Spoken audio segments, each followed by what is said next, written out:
I think my success factor in terms of what my personality is and what it brings to my practice is, first of all, the ability to work hard. And I think that's key for a lot of people in the profession. And not only working hard, but working hard in a way that's directed at solving the client's problem. And I like to think of myself as a good listener. And I really think that's important when you're trying to understand what a client needs. And bringing your skill set to bear is irrelevant if you don't understand the problem. And that ability to, I think, see the problem from the client's perspective is what makes the difference. And I also think part of executing transactions is running a team. And I think that ability to listen to the associates and other partners that you're working with, to understand what they're telling you about their piece in the transaction is really important. It helps you understand, have they got it, have they not got it? Is the client getting from that particular person what they need? Are we solving the problem?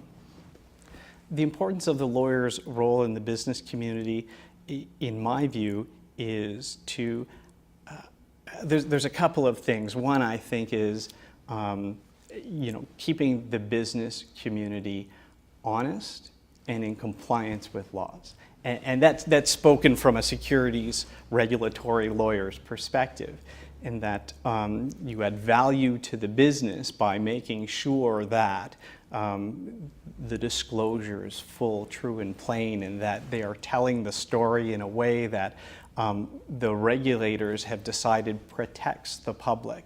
And so there is, stated at its highest, sort of a public protection feature to a securities lawyer's work. And the other is adding value.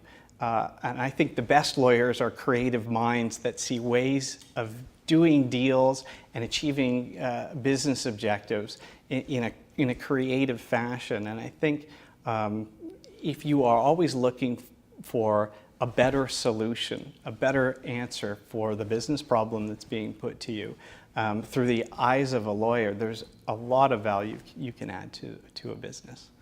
I would say the biggest obstacle for me is not coming from a professional family. My dad's a tool and die maker. He had his own business. I grew up in Brantford. And coming to Toronto and understanding what Bay Street was about and the legal environment and being a lawyer is not something that I grew up with.